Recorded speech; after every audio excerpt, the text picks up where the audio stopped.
ત્રણ વાક્ય આપણું બધા મહાનુભાવો સરળ મહાનુભાવોને મારા નમસ્કાર. નિરોગી થયા પછી ડોક્ટર તરીકે ઉભા રહ્યો એ બહુ લાવવાની અને ગર્વની વાત છે. હિતેશભાઈ સાહેબે મને એ રીતે જ જોયું છે. અહીંયા એક પહેલા રોગી તરીકે દર્દી તરીકે આવ્યો, પછી નિરોગી થયો અને હવે ડોક્ટર થયો છું. કઈ રીતે શું પછી કહીશું. બીજી વાત કે આપણે 3 તાળીનું માન આપીએ છીએ. તો તમે કદાચ ઓબ્ઝર્વ કર્યું કે નહીં, મને ખ્યાલ નથી, અવલોકન કર્યું કે નહીં. અહીંથી હમણાં 3 વખત હેલિકોપ્ટર ગયા હતા ઉપર.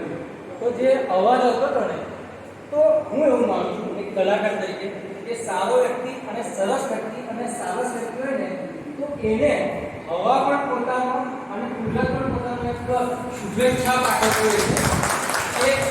એ હિસાબથી જ એ હેલિકોપ્ટરનો જે અવાજ હતો એમને આપણે 3 તારીખથી આપણે તેને બદલાવી દઈએ છીએ કે 3 તારીખનું અભિનંદન. તો એ 3 વખત જ હેલિકોપ્ટર કહ્યું અને એનો અવાજ જે હતો કદાચ મને એવું લાગે કે તે શરીર બગડી ગયો બોલવામાં, પણ મારા તરફથી મેં એવો વિચાર કર્યો કે આ તમારા માટે કોઈ શુભેચ્છાઓ હતી અને શુભકામનાઓ હતી કુદરત અને પ્રકૃતિ તરફથી. ત્રીજી વાત કહીશ નવવધુ હાર્મોની, કે એ બહુ સારામાં સારી વસ્તુ છે. આપ સૌને ખબર જ હશે, જેનાથી ફેફસાની કોઈ પણ તકલીફ હોય તો દૂર થાય છે.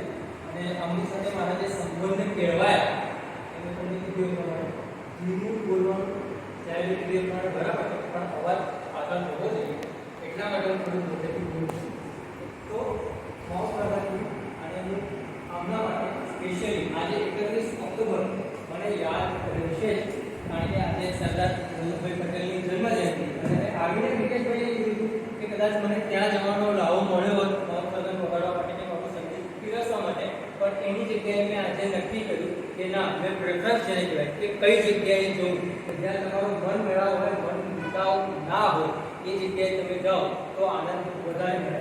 એ સાથે હું મારા શબ્દોને વિરામ આપું છું અને એક ગાયનથી આમનો આજે શુભેચ્છાઓ આપું છું. અને બધા આપ મારા કરતાં મોટા છો, મહાન છો, સર્વગુણ સંપન્ન છો, જ્ઞાની છો, ગુરુજન છો. મને ઘણું બધું કીધું છું. એટલું જ કહીશ કે નિવૃત્તિ પછી પણ આપ પ્રવૃત્ત રહો, એ જ મારી શુભકામના.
હવે તમને હું કહીશ કે ડોક્ટર કઈ રીતે થયો, તો સંગીત સમાજ